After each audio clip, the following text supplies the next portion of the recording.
El siguiente segmento tiene contenido o opinión.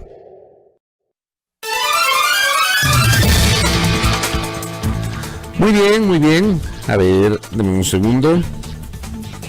6:27 en la mañana, muchas gracias por la sintonía, gracias por la interacción que ya tenemos.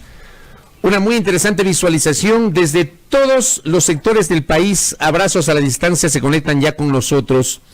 Qué amables que son ustedes por enlazarse justamente con nuestro espacio de noticias, con su generosa sintonía. Iniciando la semana número 21, desde que se decretó la emergencia sanitaria, así lo contabilizamos en este espacio de noticias. La emergencia que comenzó el 16 de marzo, que fue martes. Esta es la semana número 21. Es el primer día laborable del octavo mes del año, un año terrible, ¿no? Un año que creo que dará para el recuerdo negativo de lo que ha sido nuestra vida. Y bueno, en medio de la adversidad hay que seguir. Hemos logrado seguir y con el favor de Dios vamos a seguir. Voy a enviar un saludo rápidamente a un querido oyente, ¿no? Ayer con la novedad de que está de cumpleaños, el amigo Fernando Cruza, casi la edad de este comunicador, 47 años. Yo todavía tengo 46, pero ya mismo 47. Fernando, que siempre nos escucha, su hija Sofía nos decía que él siempre escucha este espacio de noticias, así que le envío un abrazo. Gracias, Fernando, por confiar en este espacio, en este noticiero. Muchas gracias por escucharnos. Sé que también nos escucha en el programa de la tarde, en Suma al Día, que es nuestro programa digital que tenemos a las 17:30 por la fanpage de Primera Plana. Así que le envío un abrazo, que le festejen como se debe. Cuídese, por favor, no se vaya a desmandar, ¿ah? Así que le envío un abrazo y que festeje como se merece el mejor de sus días. Abrazos, ¿no? Y muchas bendiciones. Muy bien, ya tienen su taza de café Buen Día. ¿Estamos listos? Si no están listos, vamos a levantarse, nos vamos a la cocina, ponemos a calentar el agüita y preparamos un delicioso y exquisito Café Buen Día, una taza, un jarrito de Café Buen Día para poder iniciar con mucho ánimo esta semana de labores. Abrazos para todos. A ver, algunos temas para comentar en nuestro espacio. Alerto a la audiencia, más adelante estaremos hablando con la ministra de Educación. Mucho ojo, con la doctora Montserrat Kramer estaremos hablando más adelante. Vamos a hablar sobre el desarrollo de las clases en la costa y los preparativos para el inicio de las clases en la sierra. Y obviamente me encantaría recibir algunas de las inquietudes de ustedes. Siempre este tipo de entrevistas genera la atención por parte de nuestra audiencia. Así que atentos, que hacia las 7:20 de la mañana estaremos dialogando con la ministra Montserrat Kramer. Antes, justamente estaremos hablando sobre el COVID-19 con una especialista en temas médicos, la doctora Carola Cerillo. Después hablaremos sobre la crisis del sector hotelero y también preguntaremos si hay crisis o no en Pachacutic, con una entrevista con Salvador Quispe. Así que mucho ojo a nuestra agenda de entrevistas para la jornada del día de hoy. ¿Qué nos dejó el fin de semana? A ver, me parece a mí que en el gobierno hay una de cal y hay una de arena, ¿no? Creo que hay que matizarlo y lo vamos a explicar. Algo absolutamente positivo. El presidente de la República cumplió, no tardó más allá de 2 días, pero cumplió con su ofrecimiento y el sábado expidió el decreto ejecutivo a través del cual concedió el indulto presidencial a favor de la señora María Eulalia Sanipatín Estrella. Para quienes tal vez este nombre no figura en su cabeza, y por eso sí destaco al menos la oportunidad de que se haya emitido este decreto, porque fue rápido, y terminó siendo una respuesta a la injusticia que estaba enfrentando la mencionada señora. Lo ponemos en contexto y cito lo que había publicado Diario El Universo el 30 de julio. Mujer ciega de 73 años irá a la penitenciaría o de la penitenciaría al hospital, ordenó ahora el Tribunal de Garantías Penales. A ver, pero vamos con la nota anterior. Ahora sí, esa es la primera. Del propio Universo del 29 de julio. Mujer ciega fue llevada a la penitenciaría sentenciada por peculado en Hospital Infantil de Guayaquil. En la foto, que es una foto que a mí en lo personal me estremece, se ve a 4 policías, 4, atrás de la señora. 2 que le agarran, el uno de un brazo, la otra del otro brazo, la señora de espaldas y 2 policías que están observando. Para una señora de 73 años de edad, con una condición de discapacidad, fruto de una enfermedad catastrófica. ¿Qué decía la nota del Universo? María Eulalia Sanipatín es una mujer de 73 años, diabética y ciega, que el martes 28 fue ingresada a la penitenciaría del Litoral, pero pónganle mucha atención porque esto es de locos, de verdad. Esto refleja que la justicia no es justicia en este país. Fue ingresada a la penitenciaría del Litoral luego que el lunes, en un patrullaje de rutina, se descubriera que ella tenía una boleta de captura vigente, pues había sido sentenciada a 8 años de cárcel por peculado. La familia de la mujer contó que ella salía en un taxi informal para comprar sus pañales y que cuando retornaba a su casa se encontraron con el operativo policial. Armaron un operativo para detener a una mujer de 73 años, no vidente y con diabetes. Ella no portaba la cédula, pero como se la sabe, se la dictó al policía y este revisó en el sistema. De allí la llevaron a la policía judicial y le hicieron un chequeo médico. El doctor dijo que a ella, por su condición, no podían llevarla presa, así que le dieron arresto domiciliario la noche de lunes, contó Juana Ochoa, hija de María Eulalia, quien ayer acudió a la penitenciaría con las medicinas de su madre, pues cuando ingresó no le permitieron entregarle nada. La familia hizo un pedido formal para entregar los 8 medicamentos que la adulta mayor necesita por la retinopatía y neuropatía que padecería. Pero hasta el cierre de la edición de Diario El Universo, esto es del 28 de julio, no había respuesta. Del 29 de julio es esto, no había respuesta. La hija de Sanipatín contó que su madre fue cajera en el Hospital Infantil Francisco de Casa Bustamante hace 19 años. Y que entonces hubo una investigación por el robo de $400, pero asegura que nunca se le comprobó nada a su madre y ella siguió con su vida hasta el lunes. Mi mamá fue investigada con otro cajero por un faltante en la caja y por un robo sistemático. Los despidieron, pero mi madre puso una denuncia y un tiempo después la tuvieron que indemnizar por despido intempestivo y le pagaron, relata Ochoa. O sea, a la señora la enjuiciaron, pero resulta que la despidieron y la indemnizaron. ¿Cómo es eso? Si era culpable, ¿por qué la indemnizaron? Buena pregunta, ¿no? Solo el policía pudo entrar a la audiencia que se desarrolló el martes de la semana anterior de forma virtual. La respuesta del juez fue que como ya había sentencia, ella debía ir a la penitenciaría con toda la familia de la mujer que permaneció recluida en el área de mujeres. Imagínense ustedes. En la cárcel no la querían recibir por su estado porque en el patrullero se desmayó, contó Juana entre lágrimas. Ella explicó que al parecer la investigación por peculado se habría reactivado en el 2012 y habrían juzgado a su madre sin que ella se enterara. ¿De qué justicia hablamos? Un caso de hace 19 años, 2001, que se activó en ese año, es lo que interpreto yo de la nota. Ese caso comienza a investigarse en el 2001, a la señora y otros funcionarios la despiden, resulta que a la señora no la acusan y hasta la indemnizan por el despido. Si la señora era culpable, ¿cómo la indemnizaron? Entiendo que hay herramientas legales, ¿no? En ese sentido, pero la indemnizaron. Y resulta que en el 2012, hace 8 años, se reactiva la investigación y la familia cuenta que ellos ni por enterados, o se reanuda el proceso judicial. En 2012. Y ella no se enteró. ¿De qué justicia hablamos si la persona procesada no se puede defender? El abogado Hernán Ulloa contó la semana anterior que se entrevistó con la familia de la adulta mayor, que está desesperada y teme que Sanipatín no sobreviva muchos días en prisión. Se le estaba un recurso de habeas corpus, etcétera. Bueno, esto fue lo que salió en El Universo el 29 de julio. El 30, al día siguiente, ya se anunció que la mujer de 73 años, ciega, dice la nota, irá de la penitenciaría a un hospital. Llegó a la penitenciaría Litoral sostenida por una de sus hijas y por un policía, pues es ciega debido a la diabetes que padece. Y en una audiencia virtual del martes 28 de julio, el juez dispuso que sea trasladada a la cárcel para que cumpla con la pena ejecutoriada en su contra vigente desde el 2012 por peculado. $479.89 que faltaban en la caja de un hospital. María Eulalia Sanipatín Estrella, de 73 años, llegó a la penitenciaría donde, según sus hijas, no la querían recibir por su estado de salud. Su caso se hizo público el miércoles 29 tras ser detenida de forma imprevista el lunes 27 en un operativo de rutina. Su historia, publicada por El Universo, se hizo viral y se desató en redes sociales las quejas por el traslado a la penitenciaría pese a su ceguera, a su edad y a su estado de salud. El jueves 30, luego de las quejas de mucha gente, y es una pena, ¿no? Es una pena que en este país jueces, fiscales, autoridades actúen con base en las tendencias de redes sociales. ¿De qué institucionalidad hablamos, amable audiencia? O sea, en este país somos así. Actuamos dependiendo de los apoyos que se reciban en las redes sociales.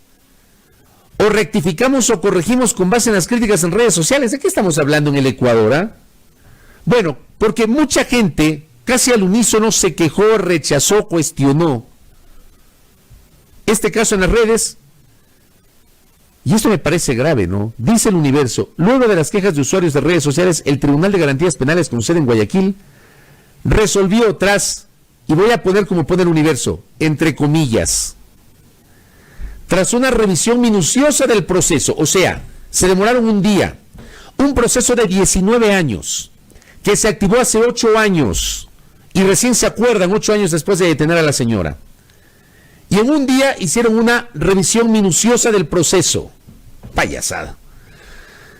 Disponen mediante oficio que la adulta mayor sentenciada sea primero llevada a un hospital, por el amor de Dios. No sé ustedes, pero yo leo esto y de verdad me indigno. Y estoy seguro que ustedes también. A su vez, dicho tribunal se inhibió de esta causa y dejó en manos de un juez de garantías penitenciarias. Encima, Pilatos, ¿no? Los jueces. La decisión sobre la situación jurídica de María Eulalia Sanipatín para que cumpla con su pena. Bueno, ahí está todo el relato de lo que ha pasado con la señora, lo que pasó con la señora entre miércoles y jueves de la semana anterior. El presidente de la República, que insisto, yo sí destaco que no se haya demorado tanto y que haya adoptado una decisión casi inmediatamente.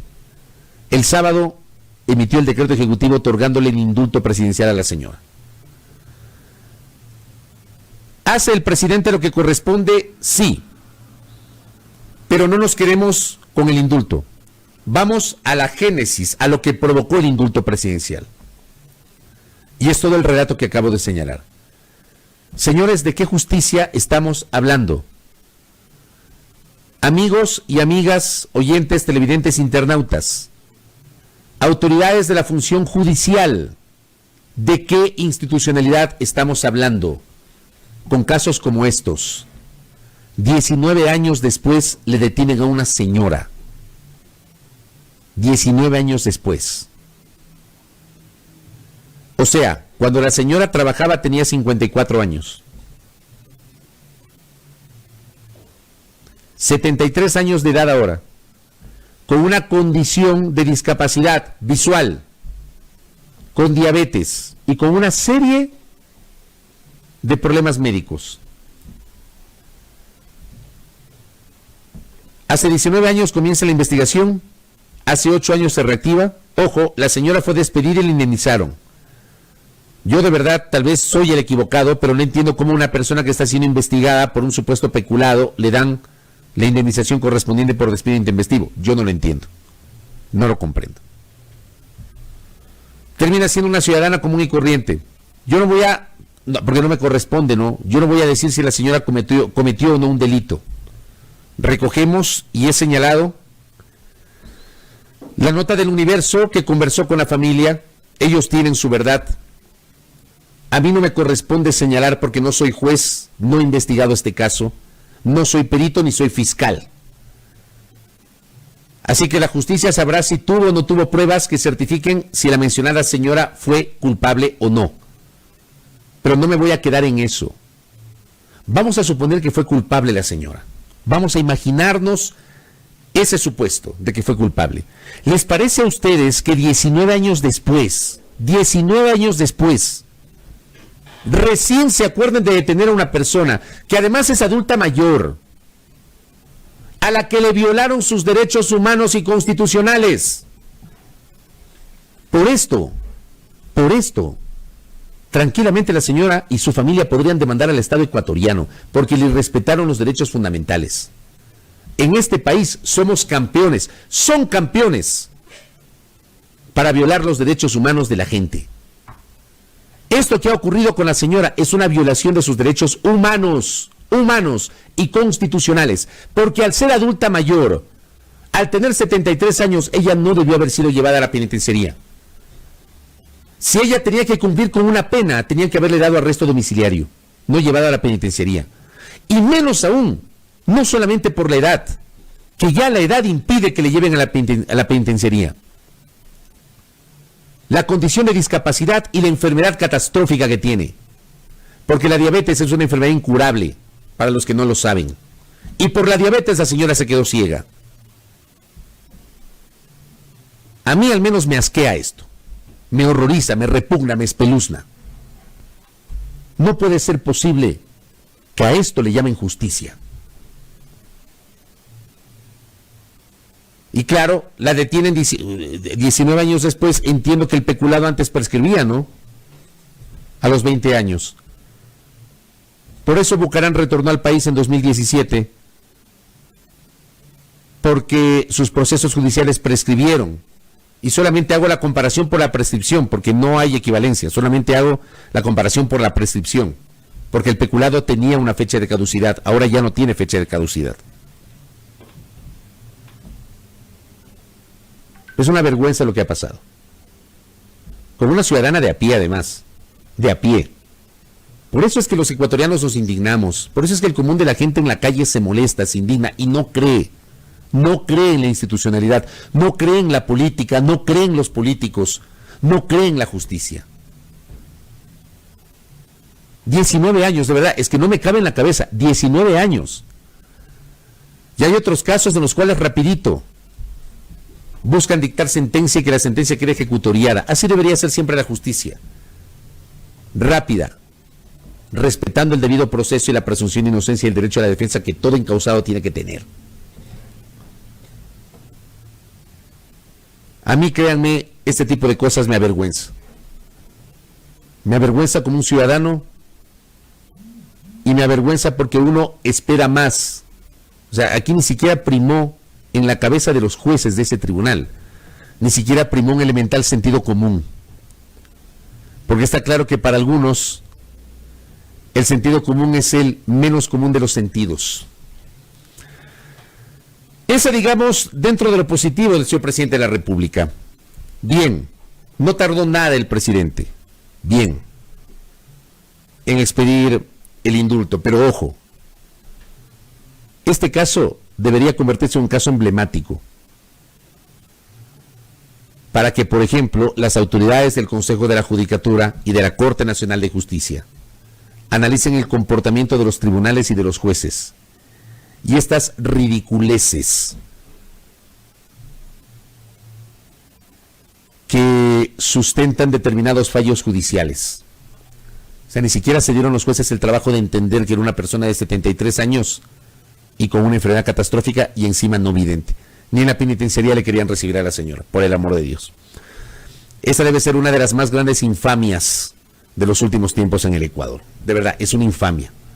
Y yo sí lo ubico como una de las grandes infamias de los últimos tiempos, terrible. Pero digo, eso tal vez es lo positivo o una de cal. Y una de arena. Porque digo, yo destaco esto. ¿Qué hay que destacar? Pero al mismo tiempo reflexiono en una información que el mismo sábado vio el presidente de la República. Publicaba el señor presidente, o publicaban en la cuenta Twitter atribuida al señor presidente: nos hemos puesto al día con los sueldos de 774 familias de correos del Ecuador. Recibieron el pago de 4 meses atrasados por la paralización de la empresa y la crisis económica del país, y ponen ahí la etiqueta o el hashtag: al Ecuador lo sacamos todos. Con todo respeto, señor presidente, con todo respeto, autoridades del gobierno, ¿a usted le parece un logro pagar los sueldos atrasados de 4 meses a un grupo de trabajadores ecuatorianos? ¿Les parece un logro? De verdad. Planteo esto con el mayor de los respetos, pero con la frontalidad que procuramos hacerlo en este espacio. ¿Es un logro tardarse 4 meses para reconocer los salarios a trabajadores ecuatorianos? ¿Pensaron en sus familias? ¿Pensaron en las necesidades de esos trabajadores? Hago esta pregunta, ¿no? ¿Se les ocurrió en algún momento pensar en que en esos 4 meses seguramente ese trabajador o esa trabajadora de los correos del Ecuador se estuvieron comiendo la camisa? se han puesto a pensar que en esos 4 meses seguramente hasta amenazas de coactivas deben haber recibido por no pagar las deudas. Se habrán puesto a pensar que en esos 4 meses probablemente la familia del trabajador o de la trabajadora de Correos del Ecuador sin sueldo tuvieron que hacer malabares para poder satisfacer sus necesidades básicas. No es un logro, señor presidente. De modo alguno puede ser considerado un logro. Creo que ninguno de nosotros podemos soslayar o pasar por alto la crisis económica que enfrenta el Ecuador. ¿Que antes de la pandemia ya veníamos en una situación compleja? Sí. ¿Que la pandemia terminó por complicar las cosas? También. Pero perdónenme con todo respeto. O sea, tal vez yo soy el equivocado. Pero yo no puedo comprender cómo hay plata para unas cosas y no hay plata para otras. Hay plata para pagar a los tenedores de los bonos de la deuda externa. Con los cuales, digamos, había que pagarles, dice el gobierno, ¿no? Entre marzo y abril había que pagarles. Para generar certidumbre, nos han dicho en el mercado financiero internacional, había que pagarles. Mientras tanto, acá se demoraron casi 2 meses para pagar los sueldos del mes anterior. O sea, recién el 29 de julio le pagaron los sueldos de junio a los servidores públicos. Ayer recibí un mensaje que me escribió un oyente que me decía: soy ex empleado de Ecuador TV. Dice, no nos han pagado nuestros sueldos, hay un ofrecimiento para el pago de las liquidaciones, pero ojo, que esto por ejemplo nadie habla, ¿no? A 500 trabajadores, a 500 seres humanos, a 500 ecuatorianos que los despidieron hace pocos días, los despidieron sin haberles pagado el sueldo de junio. Como los despidieron antes de que se pague, seguramente no les van a pagar el sueldo, sino cuando les paguen las liquidaciones. O sea, en el sueldo vendrá con la liquidación. Y les tienen esperando. ¿Y quién responde por las necesidades que deben cumplir los mencionados ecuatorianos? Porque aquí es muy fácil, ¿no? Hay un grupo de gente que dice, que esperen. Que esperen. Aquí en el Ecuador tenemos un grupo, un segmento de la sociedad que detesta a los servidores públicos, ¿no? Que los odia. Entonces, al servidor público le dicen que es un ladrón, porque ese es el apelativo que utilizan para referirse al servidor público. Acá nos dicen empresas quebradas. Ok, liquídenlas. Liquídenlas. Si las empresas están quebradas, liquídenlas. Y páguenle las remuneraciones y las indemnizaciones a los trabajadores. Si ese es el problema. Pero piensen en el ser humano también. Piensen en el ser humano. Aquí estamos pensando solamente en lo macro. En el Ecuador hay autoridades y hay un segmento de la sociedad que solo piensa en lo macro y no piensa en el ser humano. Ayer, por ejemplo, yo posteaba una nota que escribió la colega periodista Carolina Enríquez de Diario El Comercio sobre 4 hoteles de Quito que quebraron. Que quebraron y tuvieron que cerrar porque ya era su situación insostenible. Insisto, la pandemia terminó por agravar las cosas y claro, estamos hablando de 21 semanas de emergencia sanitaria. El país no se ha reactivado totalmente. Y está claro que no hay turismo, pues, por obvias razones. Los hoteles de aquí viven del turismo, de la ocupación. Los 4 hoteles no pudieron capear el temporal. Y Carolina Enríquez en su reportaje de Diario El Comercio hablaba sobre esa quiebra. Hoy vamos a hablar justamente sobre la situación del sector hotelero. Pero yo les pido no quedarse en el empresario hotelero, porque ayer, incluso a mí me sorprenden las reacciones de alguna gente, ¿no? Cuando uno pregunta por si hubo o no un plan de contingencia para el sector hotelero, alguna gente dice que uno se olvida de la quiebra, por ejemplo, o de la situación económica del común de los ciudadanos. Señores, ¿cuántas personas creen que trabajan en un hotel? Si quieren un hotel, obviamente se van a quedar desempleados. El trabajador humilde, trabajador humilde que justamente laboraba en un hotel el botones, la mucama, la persona de la recepción, los administradores, la gente de limpieza, los señores y señoras y señoritas de los restaurantes de los hoteles. O sea, ampliemos un poquito la visión, pues.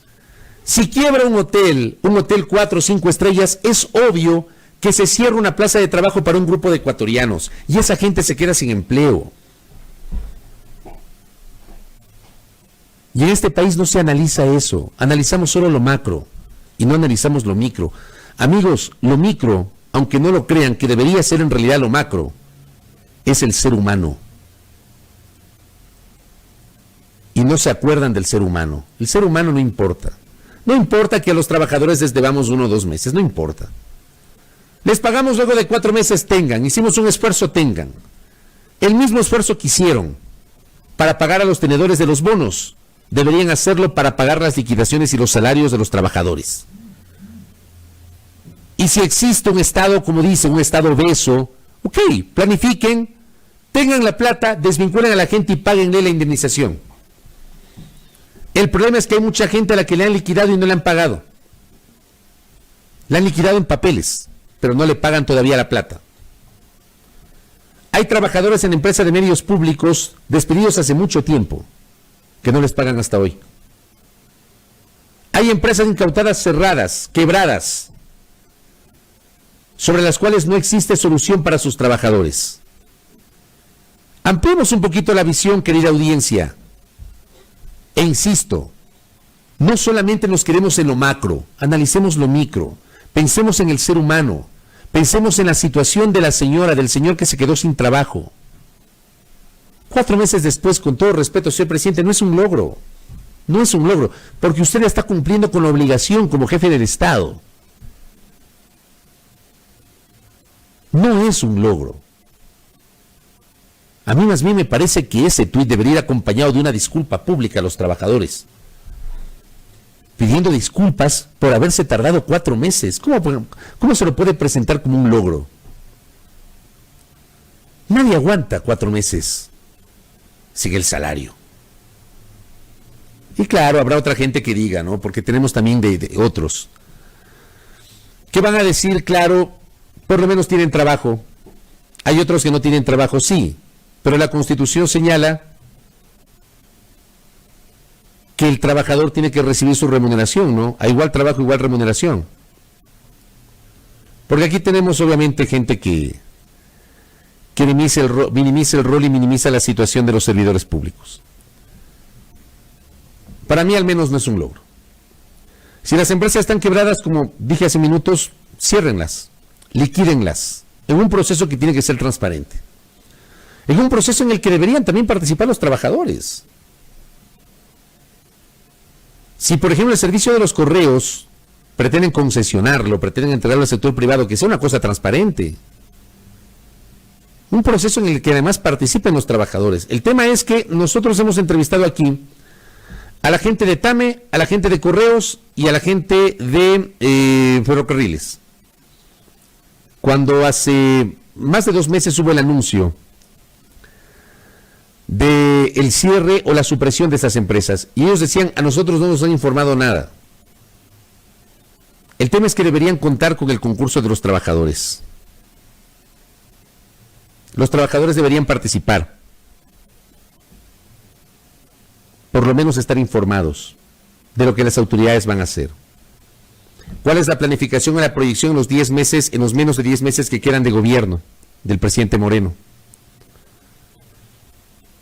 ¿Qué tipo de planificación van a tener para la liquidación de estas empresas públicas? ¿Y cómo van a solventar los salarios y hasta cuándo van a solventar los salarios de los trabajadores? Yo insisto, este tipo de cosas a mí al menos terminan decepcionándome porque no se puede hablar de un logro. Por eso yo citaba una de cal y una de arena. Lo de la señora Sanipatín Estrella, bien, era lo que había que hacer, pero no nos queremos en el indulto, discutamos lo que originó el indulto, la génesis del indulto, discutamos eso. Una de cal y una de arena, esto no se lo puede presentar como logro, de modo alguno, esto no puede ser un logro, querida audiencia. no puede ser un logro. Pagar los sueldos 4 meses después, de modo alguno puede ser un logro. Bueno, cerrando ya el comentario, nos quedamos pendientes de lo que ocurra con la decisión adoptada por un juez del Tribunal Contencioso Electoral sobre la situación de las 4 organizaciones políticas que están en veremos en el Consejo Nacional Electoral: Fuerza Compromiso Social, Justicia Social, Podemos y Libertades Pueblo. Digo, nos quedamos expectantes, ¿por qué? Porque si bien es cierto la decisión del juez que se conoció este fin de semana, que deja sin efecto la medida cautelar de suspensión de esas 4 organizaciones dispuesta por el Consejo Nacional Electoral, digo, fue emitida esa resolución ayer, esa resolución todavía no está en firme, no está ejecutoriada, porque hay recursos que pueden ser presentados, para lo cual se abre un plazo de 3 días.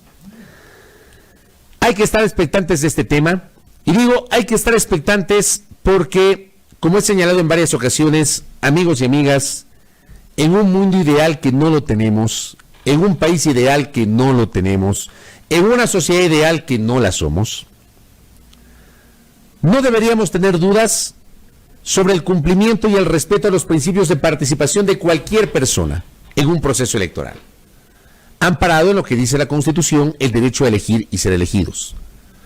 Obviamente ese derecho o principio constitucional está acompañado de reglas que se deben cumplir. Me parece a mí que en el caso de estas organizaciones políticas, y esto lo he señalado en varias ocasiones, el tiempo en el cual se debió impugnar la existencia de estas organizaciones y los elementos que viabilizaron su inscripción en el registro de organizaciones políticas, ese tiempo ya pasó. He sostenido, y es apenas una opinión de quienes habla, que creo yo, y lo he dicho en varias ocasiones, la Contraloría sobre ese tema no tenía nada que hacer. Y creo también, y lo he dicho, que como el Consejo Nacional Electoral se declaró en periodo electoral desde el 12 de marzo, eso dice una resolución, no es invento de nadie, eso dice la resolución del Consejo Nacional Electoral del 12 de marzo, la Contraloría ya no podía estar por encima del Consejo Nacional Electoral. O sea, creo que todos estos elementos deben ser analizados en estricto derecho y en estricto rigor. He leído a algunos constitucionalistas que sostienen y que insisten en que la Contraloría tiene atribución de disponer la extinción de las organizaciones políticas. A mí lo que me salta la duda es, 1, si efectivamente esa es una atribución de la Contraloría, que yo creo que no, me parece que no, creo que esa es una atribución exclusiva y privativa de la función electoral, y 2, me parece a mí que la Contraloría en este momento no puede disponer nada a la función electoral porque estamos en periodo electoral. Lo que yo advierto es que de aquí en adelante se podría abrir una nueva pugna de poderes entre la Contraloría y la función electoral. Así que cómprese su funda de canguil, prepáreselo y disfrute de lo que vamos a ver en los siguientes días, ¿ah? Así más o menos va a pasar.